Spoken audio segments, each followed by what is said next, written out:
Hello students, नमस्कार, आदाब, सत श्री अकाल सभी को। मैं राकेश कुमार शर्मा कौटिल्य परिवार में आप सभी का स्वागत करता हूं। तो जो आज का हम लोग टॉपिक डिस्कस करने वाले हैं वो टॉपिक है एटम एंड न्यूक्लियाई। क्या टॉपिक डिस्कस करेंगे? एटम एंड न्यूक्लियाई डिस्कस करेंगे। एटम एंड न्यूक्लियाई के अंदर से अगर एग्जामिनर चाहे तो more than 15 type questions air force level के बना सकता है। कितने? 50+ क्वेश्चंस बनते हैं और सारे क्वेश्चंस को मैं यहाँ पर नंबर वाइज डिटेल में डिस्कस करूँगा आपके साथ में। कैसे क्वेश्चन बनता है, कैसे नहीं बनता है, चाहे वो रिसर्च का क्वेश्चन हो, चाहे साइंटिस्ट के नाम का क्वेश्चन हो, या फिर मैथमेटिकल एक्सप्रेशन का क्वेश्चन हो, थ्योरी का क्वेश्चन हो, सारे क्वेश्चंस को मैं यहाँ पर डिस्कस करूँगा। आप लोग काउंट करते भी जाएंगे। तो ये कहने के लिए छोटा सा टॉपिक है, लेकिन नंबर ऑफ क्वेश्चंस इसके अंदर से काफ़ी बनते हैं। क्वेश्चंस को वेरी कर सकते हैं हम लोग किस हिसाब से, एग्जाम के हिसाब से। ठीक है, तो देखिए स्टार्ट करेंगे। सबसे पहले हम लोग स्टार्ट करेंगे एटम को। किसको स्टार्ट करेंगे? एटम को। एटम एंड न्यूक्लियस चैप्टर का नाम है। तो अपने को दो चीज़ों के बारे में स्टडी करनी है, एक तो एटम के बारे में, एक न्यूक्लियस के बारे में। एटम होता क्या है, इसकी पहचान क्या होती है, क्या क्या इसके फंक्शंस होते हैं, क्या क्या इसके कंपोनेंट्स होते हैं, इन सब के बारे में स्टडी करेंगे। न्यूक्लियस है, न्यूक्लियस की रिएक्शंस क्या क्या होती हैं, क्या क्या कंपोनेंट्स होते हैं, पहचान कौन कौन सी होती हैं, कौन कौन से कंस्टिट्यूएंट्स इसके होते हैं। ठीक है, सब के बारे में यहाँ पर डिस्कस करेंगे। तो सबसे पहले मैं डिस्कस करूँगा एटम के बारे में, अल्फा स्कैटरिंग के बारे में पढ़ूंगा, जे थॉमसन साहब के मॉडल के बारे में पढ़ूंगा, रदरफोर्ड मॉडल और बोर मॉडल। ये 3 मॉडल है एटम के। 3 मॉडल को मैं डिस्कस करूंगा और तीनों मॉडल मैंने यहाँ पर बनाए हुए हैं। ये पहला जे थॉमसन साहब का मॉडल है, ये रदरफोर्ड साहब का मॉडल है और ये किसका है? बोर मॉडल है। लिमिटेशंस सबके अंदर हैं। लिमिटेशंस में मैं साथ साथ में डिस्कस करूंगा, इनको परफेक्ट क्यों नहीं माना गया, क्या क्या कमियां रह गई थी इन सबको। उसके बाद में हम क्वांटम नंबर की बात करेंगे। 4 क्वांटम नंबर होते हैं और क्वांटम नंबर, उसके बाद इलेक्ट्रॉनिक कॉन्फ़िगरेशन की बात करेंगे। और जब इलेक्ट्रॉनिक कॉन्फ़िगरेशन की बात करेंगे तो 2 मोस्ट इंपॉर्टेंट प्रिंसिपल हैं जहाँ से आपके क्वेश्चन बनते हैं। एक पॉली एक्सक्लूजन प्रिंसिपल, केमिस्ट्री में आपने पढ़ा होगा। एक ऑफ वाव रूल। क्या होता है? ऑफ वाव रूल होता है। दोनों के बारे में पढ़ेंगे। क्या होते हैं? Nucleus and it's type. Nucleus और इसके टाइप क्या होते हैं। अब आप कहोगे न्यूक्लियस क्या टाइप का होता है?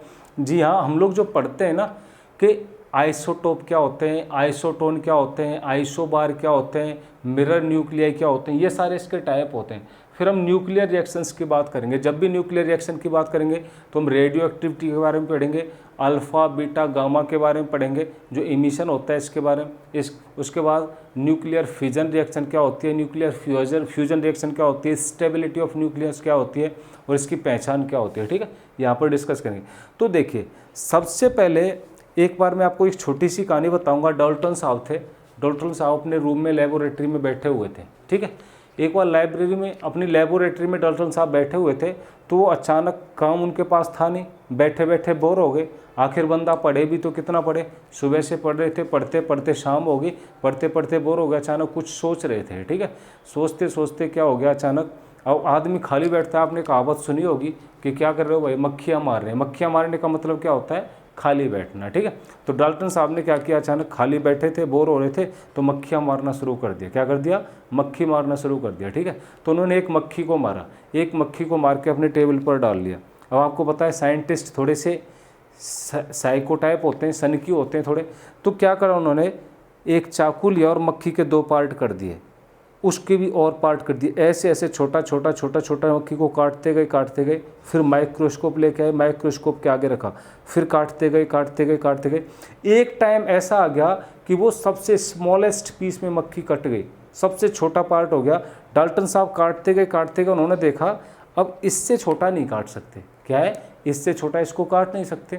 तो उन्होंने कहा था कि हर बॉडी, इस दुनिया में हम कुछ भी देखते हैं, चाहे मैं हूँ, आप हूँ, इस मार्कर की बात करेंगे कि इस मार्कर को मैं तोड़ता जाऊँ, एक लास्ट पॉइंट ऐसा मिलता है मेरे को, एक ऐसा पार्टिकल मिलेगा जिसको मैं फर्दर रिजॉल्व नहीं कर सकता हूँ, फर्दर तोड़ नहीं सकता हूँ। अगर मैं इसको फर्दर नहीं तोड़ सकता हूँ तो क्या हो गया मेरे पास, वो उसको डाल्टन साहब ने दे दिया कि हर एक बॉडी के पास एक स्मॉलेस्ट पार्ट होता है, एक स्मॉलेस्ट पार्टिकल होता है, और उस छोटे से छोटे पार्टिकल से सभी बॉडी मिल करके बनी होती है, हर बॉडी के पास होता है। तो उसको क्या बोलते हैं हम लोग? एटम बोलते हैं। तो एटम की खोज किसने की? डाल्टन साहब ने। पहला क्वेश्चन, आपको क्वेश्चन पेपर में पूछेगा कि डाल्टन एटम की खोज किसने की थी, डाल्टन साहब ने की थी। ठीक है, जब डाल्टन साहब ने थोड़ी सी फायर दे दी, थोड़ी सी एटम के बारे में बताया, अब सब साइंटिस्ट का फोकस हो गया, हाँ भाई इसके ऊपर रिसर्च करना है। डाल्टन साहब मर गए एटम बता के। ठीक है, फिर आए रदरफोर्ड साहब। अब रदरफोर्ड साहब ने उनकी थ्योरी को उठाया, क्या किया, रदरफोर्ड साहब ने उनकी थ्योरी को उठाया, उसके ऊपर स्टडी किया, एटम के बारे में थोड़ा सा और डीपली स्टडी करने की कोशिश की। तो उन्होंने बताया जी एटम क्या होता है, एक ऐसे करके स्ट्रक्चर होता है जहाँ पर टोटल क्या होता है, नेगेटिव चार्ज होता है और बीच बीच में क्या होता है, पॉजिटिव चार्ज ऐसे करके इंसर्ट होता है। क्या होता है, पॉजिटिव चार्ज ऐसे इंसर्ट होता है। कई बुक्स में ऐसे भी लिखा होता है, आपको कंफ्यूज नहीं होना है, बस मैं जो बताना चाह रहा हूँ वो समझना है। कई बुक्स में ऐसे क्या होता है कि पॉजिटिव चार्ज होता है टोटल और बीच बीच में क्या होता है, नेगेटिव चार्ज इंसर्टेड होता है। ठीक है, तो ये भी सही है। टोटल क्या होता है, एक पॉजिटिव चार्ज होता है और बीच बीच में क्या होता है, नेगेटिव चार्ज इंसर्ट होता है। या फिर मैंने क्या कर लिया, पॉजिटिव चार्ज जो था बीच बीच में उसको इंसर्ट, बीच बीच में क्या कर दिया, नेगेटिव चार्ज इंसर्ट कर दिया। तो इस टाइप का एटम होता है। क्या होता है, एटम। इसको हम प्लम पुडिंग मॉडल बोलते हैं। क्या बोलते हैं, प्लम पुडिंग मॉडल बोलते हैं। तरबूजे के आकार का मॉडल बोलते हैं। आपने देखा होगा तरबूजा, तरबूजे में बीच में क्या होता है, रेड रेड उसका क्या होता है, रेड रेड के बीच में बीज धसे हुए होते हैं। जो रेड रेड वाला खाने वाला पार्ट होता है उसके बीच में जो ब्लैक ब्लैक बीज धसे हुए होते हैं, ऐसे बीच बीच में नेगेटिव चार्ज धसा हो सकता है, फिर क्या पॉजिटिव, तो इस टाइप का हो सकता है। और टोटल नेगेटिव चार्ज बराबर होता है पॉजिटिव चार्ज के, इसलिए नेट चार्ज एटम के ऊपर 0 हो गया। तो स्टेबिलिटी को भी बता दिया। लेकिन साइंटिस्ट इससे सेटिस्फाइड नहीं थे, और डीप में गए। और डीप में फिर रदरफोर्ड साहब आए। और डीप में कौन गए, रदरफोर्ड साहब। रदरफोर्ड साहब ने और इसकी स्टडी की। तो रदरफोर्ड साहब ने स्टडी की अल्फा पार्टिकल डाल के। कैसे स्टडी की इसकी, अल्फा पार्टिकल इसके ऊपर बम्बार्डिंग की एटम को। उन्होंने कहा अगर इसके ऊपर बीच बीच में पॉजिटिव चार्ज होता है तो मैं अल्फा पार्टिकल डालूंगा तो सारे डेविएट हो जाने चाहिए। तो उन्होंने एक अल्फा स्कैटरिंग एक्सपेरिमेंट किया, जो इन सब के बाद बताऊँ। अभी तो मैं तीनों को ब्रीफ में बता रहा हूँ, डिटेल में अभी आगे स्टार्ट करेंगे, इसको भी पढ़ूंगा।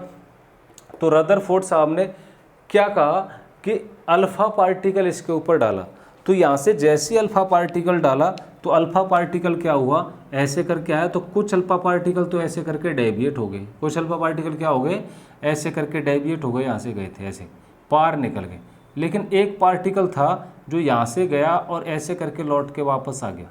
एक पार्टिकल क्या था, कुछ पार्टिकल थे ऐसे करके डेविएट हो गए। ये अल्फा पार्टिकल, अल्फा पार्टिकल हम लोग हीलियम एटम को बोलते हैं। किसको बोलते हैं, हीलियम एटम को बोलते हैं। 2 एटॉमिक नंबर होता है, 4 एटॉमिक मास होता है। तो कुछ तो इसके अंदर से पार चले गए और एक ऐसे करके लौट के आ गया और ऐसे करके ये लौट के आ गया। तो रदरफोर्ड साहब ने कहा इसको रिपेल कर दिया गया पार, बाकी सारे तो ऐसे करके पार चले गए। इसका मतलब यहाँ पर साइड में क्या रहा होगा, नेगेटिव चार्ज रहा होगा, तो यहाँ से आसानी से पार चले गए। बीच में क्या है, पॉजिटिव चार्ज कंसंट्रेटेड है। बीच में क्या है, पॉजिटिव चार्ज कंसंट्रेटेड है। तो इस पॉजिटिव चार्ज ने इसको पार नहीं होने दिया, ऐसे करके उल्टा कर दिया। तो इन्होंने एक अपना मॉडल दे दिया कि अल्फा पार, जो एटम कुछ नहीं होता है जी, एटम क्या होता है, एक टोटल अपने पास इस टाइप से क्या होता है, स्ट्रक्चर होता है जहाँ पर पॉजिटिव चार्ज बीच में कंसंट्रेटेड होता है और इलेक्ट्रॉन इसके अराउंड में घूमता रहता है। तो रदरफोर्ड साहब ने क्या दे दिया अपने को, इसलिए मैंने लिखा है रदरफोर्ड मॉडल। तो रदरफोर्ड साहब ने क्या बता दिया अपने को, पॉजिटिव चार्ज यहाँ पर होता है और नेगेटिव चार्ज इसके अराउंड में ऐसे घूमता रहता है। चलिए, फिर आए बोर साहब, और भी साइंटिस्ट आए, तो इन्होंने कुछ ड्रॉबैक बताए। देखिए साइंस में आपको कोई भी थ्योरी है, अपनी थ्योरी दे, अगर किसी भी अदर थ्योरी की आपने स्टडी की है और उसको मॉडिफाइड करके अपनी थ्योरी देनी होती है तो पिछली वाली थ्योरी को मॉडिफाई करना पड़ता है, कुछ इसके ड्रॉबैक्स बताने पड़ते हैं, कमियां बतानी पड़ती हैं, तभी तो मॉडिफाई होगा। जैसे आइंस्टीन साहब करते थे। तो कुछ नहीं होता, पढ़ाई के स्टडी है क्या, स्टडी क्या है, एक रेगुलर क्या है, एनालिसिस है चीज़ों की। मैंने कहीं तक एनालिसिस की, मेरी एनालिसिस से मैंने कुछ नई चीज़ दुनिया को दी, मेरे से बाद जो साइंटिस्ट आएगा वो क्या करेगा, वो मेरी थ्योरी को स्टडी करेगा, उसमें कुछ ड्रॉबैक बताएगा, उसको और मॉडिफाई करेगा, और आएगा उसको और मॉडिफाई करेगा, और साइंटिस्ट आएगा। साइंस रेगुलर स्टडी है, क्या है, पिछले एनालिस्ट की रेगुलर स्टडी होती है साइंस। जैसे हम पहले राजदूत चलाते थे, उसको मॉडिफाई करके हमने दूसरी बाइक बनाई, उसको मॉडिफाई करके दूसरी बाइक, उसको और मॉडिफाई करके हमने क्या बना दिया, धूम, अलग अलग नाम रखते गए, धूम, अपाचे, पल्सर वगैरह कुछ भी रखते गए और बाइक को क्या करते गए, मॉडिफाई करते गए। ऐसी जो थ्योरी है वो थ्योरी मॉडिफाई होती जाती है और हमारे कंफर्ट के हिसाब से क्या होता है, उनको हम रेगुलर बनाते चले जाते हैं। ठीक है, तो इसको मॉडिफाई किया गया। इसको बोर साहब थे और भी साइंटिस्ट ने बताया, बोला जी अगर इलेक्ट्रॉन इसके अराउंड में घूमता है तो इलेक्ट्रॉन के पास क्या रही होगी, एक एनर्जी रही होगी। क्या रही होगी, एक एनर्जी रही होगी। जब इलेक्ट्रॉन ऐसे घूम रहा है क्या हो रहा है, घूम रहा है, तो इसके पास काइनेटिक एनर्जी है। जब ये रेगुलर घूमेगा तो कुछ ना कुछ क्या करेगा, वर्क डन करेगा। जब रेगुलर घूमेगा तो वर्क डन करेगा, तो एनर्जी लॉस भी होगा इसके पास। एनर्जी लॉस होगा तो एक दिन ये हो जाना चाहिए कि ये इलेक्ट्रॉन का धीरे धीरे एनर्जी लॉस होगा, ये न्यूक्लियस के पास आता जाएगा, पास आता जाएगा, पास आता जाएगा और न्यूक्लियस के अंदर गिर जाना चाहिए इसमें आके। तो एग्जिस्टेंस ऑफ एटम खत्म हो जाना चाहिए, मतलब जब इलेक्ट्रॉन इसमें आकर के गिर गया तो एग्जिस्टेंस। तो ये जो थ्योरी थी रदरफोर्ड साहब की, एग्जिस्टेंस ऑफ एटम को डिफाइन नहीं करती है, लेकिन यहाँ से एक न्यूमेरिकल पूछा जाता है क्लोजेस्ट अप्रोच का, डिस्टेंस ऑफ क्लोजेस्ट अप्रोच, वो मैं आपको बताऊंगा, ठीक है। तो ये कौन सा एक्सपेरिमेंट किया गया था उन्होंने, अल्फा बम्बार्डिंग एक्सपेरिमेंट। क्या किया था, अल्फा पार्टिकल्स दिए, इसके ऊपर बम्बार्डिंग किया अल्फा पार्टिकल, फिर बताया। फिर बोर साहब आए, बोर साहब ने इसको मॉडिफाई किया, ये जो एनर्जी लॉस हो रहा था इसको और मॉडिफाई कर दिया। बोर साहब ने बता दिया, बोला जी घूमता तो इलेक्ट्रॉन चारों तरफ ऐसे ही है, लेकिन जो सेल होती हैं जिन ऑर्बिट्स के अंदर घूमता है, ये ऑर्बिट्स की एनर्जी क्या होती है, कांस्टेंट होती है। इन्होंने पहली नियम क्या बता दी, ये जो ऑर्बिट रहेगा अपने पास, ऑर्बिट की एनर्जी क्या रहेगी, energy of orbit will be constant. अच्छा, अगर इसकी एनर्जी कांस्टेंट है तो अब इलेक्ट्रॉन कांस्टेंट एनर्जी के साथ में इसमें घूमता रहेगा। तो इन्होंने इस स्टेबिलिटी को मेंटेन कर दिया, स्टेबिलिटी को क्या कर दिया, मेंटेन कर दिया, ठीक है। तो तीनों लॉ आपको समझ में आ गए। पहला मॉडल ये था, दूसरा मॉडल प्लम पुडिंग मॉडल आपको पूछा जाता है, प्लम पुडिंग मॉडल किसने दिया था, जे थॉमसन साहब ने दिया था। रदरफोर्ड मॉडल पूछा जाता है, किसने दिया, ये रदरफोर्ड साहब ने अपने को सेंटर में चार्ज बताया था, अल्फा बम्बार्डिंग एक्सपेरिमेंट किया था, ठीक है। इन्होंने क्या कहता है, जो ऑर्बिटल है इस ऑर्बिट की, ऑर्बिटल नहीं सॉरी, इस ऑर्बिट की एनर्जी क्या होती है, कांस्टेंट होती है। ऑर्बिट और ऑर्बिटल में अंतर होता है, क्या होता है, सॉरी अभी मैं खाना खा के आया हूँ, जस्ट आलस्य आता है खाना खा के, थोड़ा सा आलस्य आ रहा है, ठीक है। आप लोगों को आलस्य नहीं आना चाहिए, आप लोग नोट्स बनाते चलिए, ठीक है, धीरे धीरे नोट्स बनाते चलेंगे, आप लोगों को आलस्य नहीं आना चाहिए। देखिए ये इलेक्ट्रॉन है, इलेक्ट्रॉन ऐसे कर, तो इसकी एनर्जी को कांस्टेंट बता दिया इन्होंने, चलिए ठीक है कांस्टेंट बता दिया। अब देखिए इस एटम के अंदर होता क्या है, और आगे एक्सप्लेन करेंगे एटम के अंदर होता क्या। तो ये दो मॉडल तो हो गए अपने पास वेस्ट, इन दो की बात नहीं करनी, अभी स्टडी करनी है अपने को बोर साहब के मॉडल के ऊपर, ठीक, किसके ऊपर करनी है, बोर साहब के मॉडल के ऊपर करनी। ऑर्बिट और ऑर्बिटल में अंतर बता रहा था मैं, इसको ऑर्बिट बोलते हैं और इसके अंदर एसपीडीएफ होते हैं, आगे बताऊंगा एसपीडीएफ उनको बोलते हैं, हम ऑर्बिटल बोलते हैं। तो इलेक्ट्रॉन ऐसे घूमते हैं, इस सेल का नाम दे दिया मैंने पहली फर्स्ट सेल, इस सेल का दूसरी सेल, तीसरी सेल, चौथी सेल। तो आपको जो पहला क्वेश्चन पूछा जाएगा किसी भी सेल के अंदर नंबर ऑफ इलेक्ट्रॉन कितने होते हैं, क्या पूछा जाएगा, नंबर ऑफ इलेक्ट्रॉन। तो नंबर ऑफ इलेक्ट्रॉन आपको निकालना है तो ये 2n² होता है, क्या होता है, 2n²। n क्या होता है, nth ऑर्बिट, nth ऑर्बिट। पहली ऑर्बिट की बात करते हैं n=1 पुट कर दो, दूसरी ऑर्बिट की बात करते हैं n=2 पुट कर दो, तीसरी ऑर्बिट की बात करते हैं n=3। तो मैं फर्स्ट ऑर्बिट की बात कर दूंगा तो फर्स्ट ऑर्बिट में इलेक्ट्रॉन होते हैं 2 इलेक्ट्रॉन। मैं सेकंड ऑर्बिट की बात करूंगा तो 2 दूनी 4 दूनी 8 इलेक्ट्रॉन। मैं थर्ड ऑर्बिट की बात करूंगा तो 3 या 9 दूनी 18 इलेक्ट्रॉन। मैं फोर्थ ऑर्बिट की बात करूंगा तो 4 चौक 16 दूनी 32 इलेक्ट्रॉन। तो मेरे को किसी भी ऑर्बिट में अगर इलेक्ट्रॉन निकालने हैं तो पहले ऑर्बिट में 2 इलेक्ट्रॉन रहे होंगे, दूसरे ऑर्बिट में 4 इलेक्ट्रॉन, फिर 8 इलेक्ट्रॉन, फिर 32 इलेक्ट्रॉन। ऐसे करके नंबर ऑफ इलेक्ट्रॉन किसी भी ऑर्बिट के निकाल सकते हैं, पहला क्वेश्चन। तो किसी भी सेल में मेरे को इलेक्ट्रॉन चाहिए, किसी भी सेल में मेरे को इलेक्ट्रॉन चाहिए तो कितने होते हैं, 2n², ये फॉर्मूला हो गया। इसको बोलते हैं फर्स्ट को के सेल, LMN, फर्स्ट सेल को के सेल, सेकंड को L सेल, थर्ड को M सेल, फोर्थ को N सेल, इनके नाम दे दिए मैंने। तो आपको फर्स्ट सेकंड ना पूछ कर कैसे पूछ सकता है, N सेल में कितने इलेक्ट्रॉन होंगे, M सेल में कितने इलेक्ट्रॉन होंगे, K सेल में कितने इलेक्ट्रॉन होंगे, L सेल में कितने इलेक्ट्रॉन होंगे। तो सीक्वेंस याद रखेंगे KLMN, पहला क्वेश्चन। हाँ देखिए आपको एक चीज़ और बताना चाहूँगा, एटम की खोज तो डाल्टन साहब ने कर दी, इसके अराउंड में इलेक्ट्रॉन घूमता है, तो इलेक्ट्रॉन की खोज किसने की थी, इलेक्ट्रॉन। तो इलेक्ट्रॉन की खोज यहाँ पर लिखेंगे, इलेक्ट्रॉन की खोज की थी जे थॉमसन साहब ने। किसने की थी, जे थॉमसन साहब ने इलेक्ट्रॉन की खोज की थी। अब न्यूक्लियस होता है, न्यूक्लियस की खोज की थी रदरफोर्ड साहब ने। किसने की, रदरफोर्ड, अभी बताया था अल्फा बम्बार्डिंग एक्सपेरिमेंट है, तो सेंटर पर से एक अल्फा ऐसे लौट के आ गया था पॉजिटिव चार्ज, तो बीच में क्या होता है, कंसंट्रेटेड होता है पॉजिटिव चार्ज, इसको बोलते हैं हम लोग न्यूक्लियस। क्या बोलते हैं, न्यूक्लियस। तो न्यूक्लियस की खोज किसने की, रदरफोर्ड साहब ने। अब प्रोटॉन और न्यूट्रॉन की बात आती है, तो प्रोटॉन की डिस्कवरी की थी ई गोल्डस्टीन साहब ने। किसने, ई गोल्डस्टीन ने। और न्यूट्रॉन की खोज की थी चैडविक। किसने, चैडविक। तो एटम की खोज अगर आपको पूछता है, डाल्टन साहब ने की थी। इलेक्ट्रॉन की खोज किसने की थी, जे थॉमसन साहब ने की थी। न्यूक्लियस की खोज रदरफोर्ड साहब ने की थी। और प्रोटॉन की खोज ई गोल्डस्टीन ने। न्यूट्रॉन की खोज किसने की, चैडविक साहब ने की थी। तो 1, 2 और 3, 5 क्वेश्चन और एक 6 क्वेश्चन आपके यहाँ से बन जाते हैं। कोई भी आपको पूछ सकता है एग्जाम में, ठीक है।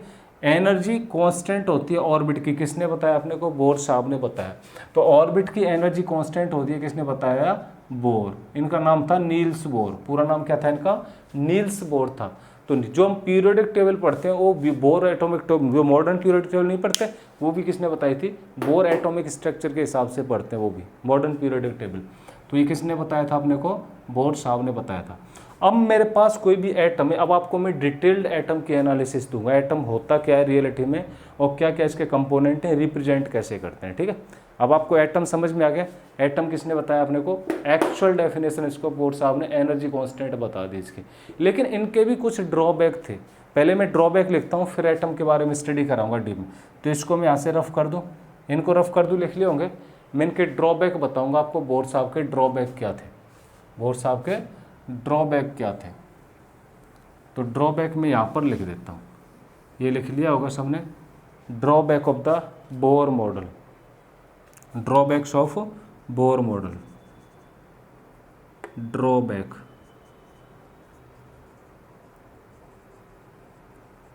Of Bohr model. जो बोर मॉडल ये दिया हुआ है, तो बोर साहब ने जो अपनी थ्योरी दी, इनकी थ्योरी के अंदर भी कुछ कमियां रहेगी, मैं बताता जाऊंगा। सबसे पहली कमी तो ये थी, ये हाइड्रोजन और H लाइक एटम के लिए ये एप्लीकेबल था। किसके लिए एप्लीकेबल था, हाइड्रोजन के लिए एप्लीकेबल था, या फिर हाइड्रोजन के जैसे जिनकी लास्ट सेल में सिर्फ एक इलेक्ट्रॉन होता है। लास्ट सेल में एक इलेक्ट्रॉन होता है, मतलब कौन कौन से होते हैं, जैसे He+, Li+2, Na+, क्या हो गया, He+, Li+2, Na+, इनके लास्ट सेल में क्या होता है, एक ही एटम होता है, ये लिथियम है अपने पास। तो इनके लिए एप्लीकेबल है। अगर लास्ट सेल में और भी ज़्यादा हो जाए उसके लिए एप्लीकेबल ये नहीं था, पहली कमी इसकी थी, ठीक है। दूसरी कमी, इन्होंने क्या किया, जो ऑर्बिटल है, दूसरा क्या है, दूसरी कमी इनकी थी, इन्होंने जो ऑर्बिटल है, ऑर्बिटल इन्होंने माना सर्कुलर। क्या माना, सर्कुलर माना। लेकिन आगे और रिसर्च हुई, तो अकॉर्डिंग टू सोमरफील्ड थ्योरी, क्या, सोमरफील्ड थ्योरी, सोमरफील्ड थ्योरी के हिसाब से जो ऑर्बिट होता है वो ऑर्बिट एलिप्टिकल होता है। क्या होता है, एटम का ऑर्बिट एलिप्टिकल होता है, सर्कुलर नहीं होता है। दूसरी कमी क्या थी, सोमरफील्ड की थ्योरी के हिसाब से। इसको हम हायर क्लास में भी पढ़ते हैं, जब आप MSc वगैरह PhD वगैरह करोगे तो एटम को और रिसर्च किया गया। तो सोमरफील्ड साहब ने अपनी एक थ्योरी दी एटम के बारे में, तो उन्होंने बताया जो एटम का जो ऑर्बिट होता है वो सर्कुलर नहीं होता, कैसा होता है, एलिप्टिकल होता है। ये मिसकंसेप्शन आपको याद रखेंगे, ठीक है। तो जो स्पेक्ट्रल लाइन निकलेंगे, मैं आपको स्पेक्ट्रल लाइन का कंसेप्ट आगे बताऊंगा, अभी बताऊंगा। क्या होता है, जब कोई भी एटम, मेरे पास ये हाइड्रोजन, यहाँ से इस सेल से कोई भी इलेक्ट्रॉन लोअर वाले में आता है, इस सेल से कोई लोअर वाले, तो अपने अंदर से कुछ स्पेक्ट्रल लाइन्स निकालता है, एनर्जी निकालता है। तो स्पेक्ट्रल लाइन्स की जो एनर्जी होगी उसकी इंटेंसिटी के बारे में इन्होंने कुछ नहीं बताया। क्या, कुछ नहीं बताया। नो डिस्कशन या फिर नो कमेंट, नो कमेंट नहीं कर सकते, no data about intensity of spectral line. Spectral line समझ गए। स्पेक्ट्रल लाइन क्या निकलती है, जब कोई भी इलेक्ट्रॉन हायर ऑर्बिट से लोअर ऑर्बिट में इलेक्ट्रॉन एटम के अंदर आता है, कोई भी इलेक्ट्रॉन एटम में हायर ऑर्बिट से लोअर ऑर्बिट में आता है तो अपने अंदर से कुछ एनर्जी रिलीज करेगा। केमिस्ट्री में सबने पढ़ा होगा, वो जो एनर्जी रिलीज करेगा वो कुछ एक पैटर्न में मिलेगी, जिसको हम बोलते हैं स्पेक्ट्रल लाइन। जो एनर्जी आती है, फ्रीक्वेंसी आती है, उसका एक पैटर्न हम लोग बना लेते हैं, उसको क्या बोलते हैं, स्पेक्ट्रल लाइन बोलेंगे। तो उन स्पेक्ट्रल लाइन की इंटेंसिटी कितनी होगी, कितनी इंटेंसिटी की स्पेक्ट्रल लाइन होगी, इसके बारे में उन्होंने कुछ नहीं बताया, इसके बारे में उन्होंने कुछ नहीं बताया। तीसरी कमी। चौथी कमी, इन्होंने कहा जो न्यूक्लियस होता है, न्यूक्लियस क्या होता है, जो न्यूक्लियस होता है, न्यूक्लियस को इन्होंने मान लिया रेस्ट में। क्या मान लिया, रेस्ट में मान लिया, जबकि ऐसा नहीं होता है। क्या होता है, न्यूक्लियस ओन एक्सिस पर क्या करता है, रोटेट करता है। क्या करता है, ये जो न्यूक्लियस है, न्यूक्लियस अपने खुद के एक्सिस पर क्या करता रहता है, रोटेट करता रहता है, अपने खुद के एक्सिस पर रोटेट करता है, कभी भी स्टेबल नहीं होता है। लेकिन बोर साहब ने एक थ्योरी में क्या मान लिया कि न्यूक्लियस क्या होता है, स्टेबल होता है। चौथी गलती इनकी, पहली गलती तो ये, दूसरी गलती ये, तीसरी गलती ये हो गई, और चौथी गलती क्या मान ली इन्होंने, इसको स्टेबल मान लिया। क्या मान लिया, स्टेबल मान लिया।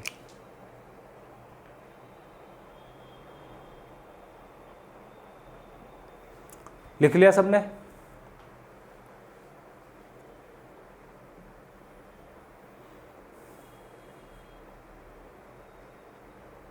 नेक्स्ट, इन्होंने कहा कि जो स्पेक्ट्रल लाइन होती हैं, क्या होती है, स्पेक्ट्रल लाइन, जब कोई भी इलेक्ट्रॉन हायर सेल से लोअर सेल में जाएगा तो जो स्पेक्ट्रल लाइन है, स्पेक्ट्रल लाइन किसी भी फील्ड के अंदर स्प्लिट होंगी या फिर नहीं होंगी, स्प्लिट होंगी या नहीं होंगी, तो उसके बारे में इन्होंने कोई एक्सप्लेनेशन नहीं दिया।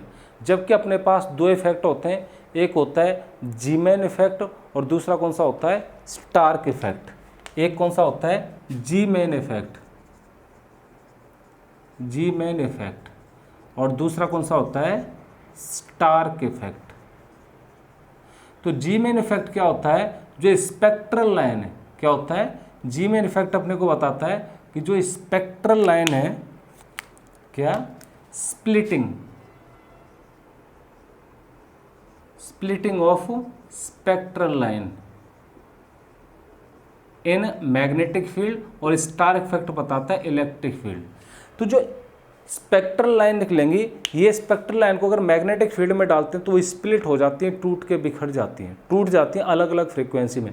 अगर इलेक्ट्रिक फील्ड में डालेंगे तो भी ऐसे होता है। तो मैग्नेटिक फील्ड में बिखरती है, स्प्लिट हो जाती है, जीमेन इफेक्ट होता है अपने पास, और इलेक्ट्रिक फील्ड में स्प्लिट होती है, इसको बोलते हैं स्टार्क इफेक्ट। तो आपको क्वेश्चन ये पूछ सकता है कि स्टार्क इफेक्ट किससे रिलेटेड है, splitting of the spectral lines in the electric field. Zeeman effect किससे रिलेटेड है, splitting of the spectral line in the magnetic field. ठीक है, तो इसके बारे में इन्होंने कुछ नहीं बताया। तो देखिए इतनी सारी गलती होगी इसके अंदर, क्या होगी, इतनी सारी गलती होगी।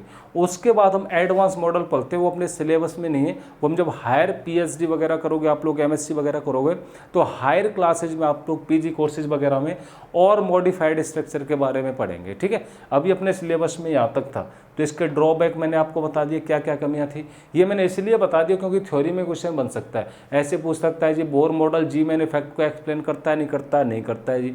बोर मॉडल स्टार्क इफेक्ट को एक्सप्लेन करता है, नहीं करता, नहीं करता है जी।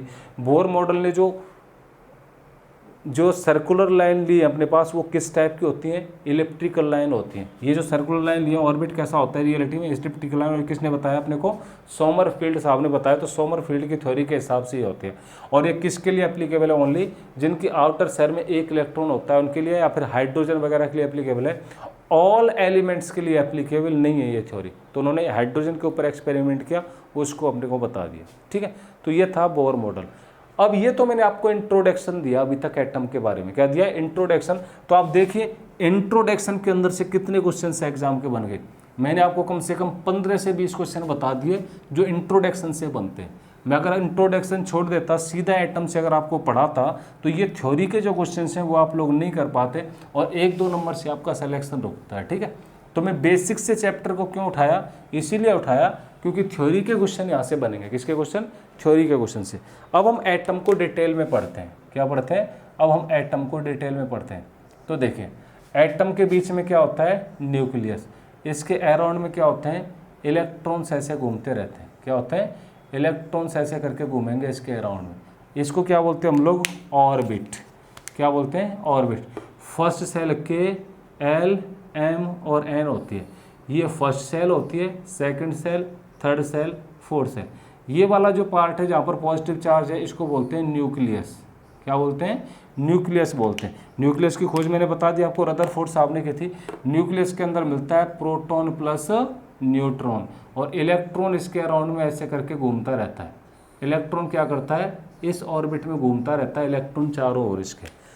तो एटम के अंदर क्या क्या मिल गया अपने को? एटम के अंदर मिल गया अपने को इलेक्ट्रॉन होता है, प्रोटॉन होता है, न्यूट्रॉन होता है।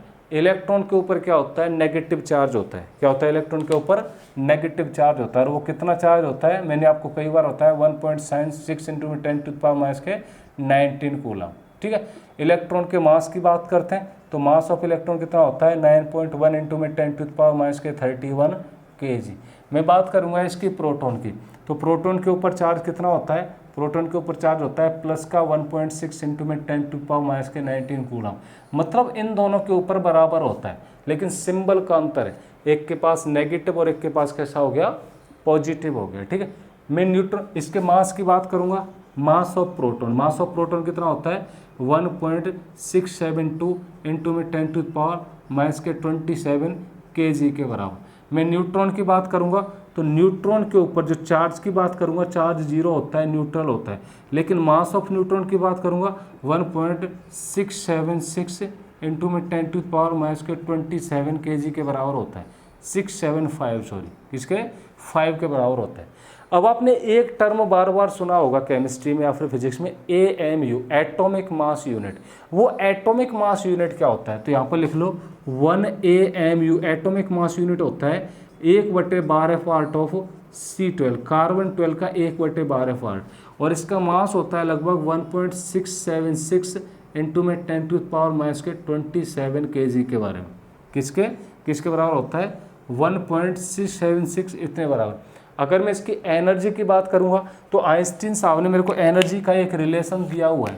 क्या रिलेशन दिया हुआ है एनर्जी का?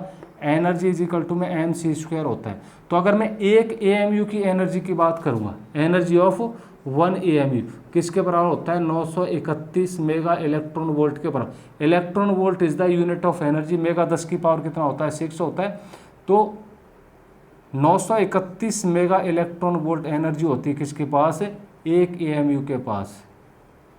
अब आप कहोगे जी मैंने एनर्जी क्यों बताई? मैंने एनर्जी इसलिए बताई, हम लोग मास डिफेक्ट पढ़ेंगे अभी। क्या पढ़ेंगे? Mass defect.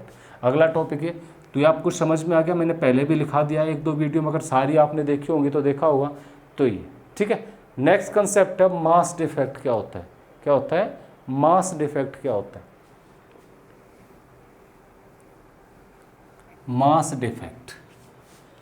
देखिए क्या होता है, एक क्वेश्चन ये रेज होता है और ये आपको भी लगेगा लीगल क्वेश्चन है। लीगल क्वेश्चन कैसे?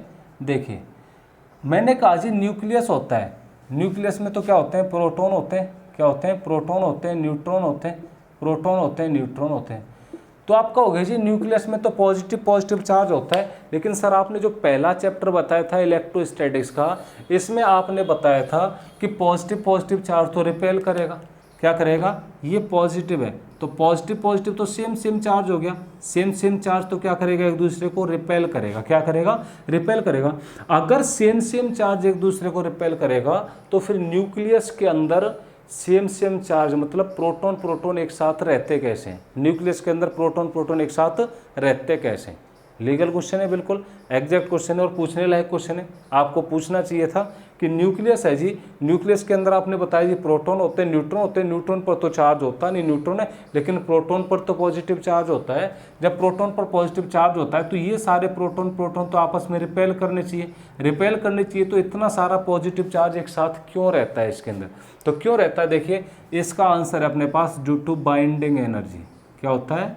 बाइंडिंग एनर्जी के कारण होता है। अब ये बाइंडिंग एनर्जी आती कहाँ से? बाइंडिंग एनर्जी क्या होती है अपने पास? इसको बांध के रखने वाली एनर्जी। इनको बांध के रखने वाली एनर्जी आती कहाँ से? वो एनर्जी आती है अपने पास, मास डिफेक्ट निकालेंगे तब पता चलेगा। अब ये मास डिफेक्ट क्या होता है? मास का अंतर। मास का अंतर मतलब क्या होता है? हम देख लें जी इलेक्ट्रॉन का मास कितना है, और क्या देख लें प्रोटॉन का मास कितना है, और क्या देख लें न्यूट्रॉन का मास कितना है। इसमें से हम एटॉमिक नंबर को घटा दें, मतलब एटॉमिक मास को घटा दें। क्या कर दें? एटॉमिक मास को घटा दें। मैं जब किसी भी एटम की बात करूंगा तो उसके एटॉमिक मास की बात करता हूं। जैसे मैंने सोडियम की बात की, सोडियम कितना होता है, 11 23 होता है। तो 23 क्या होता है, इसका एटॉमिक मास होता है। 23 क्या इसका एटॉमिक मास है।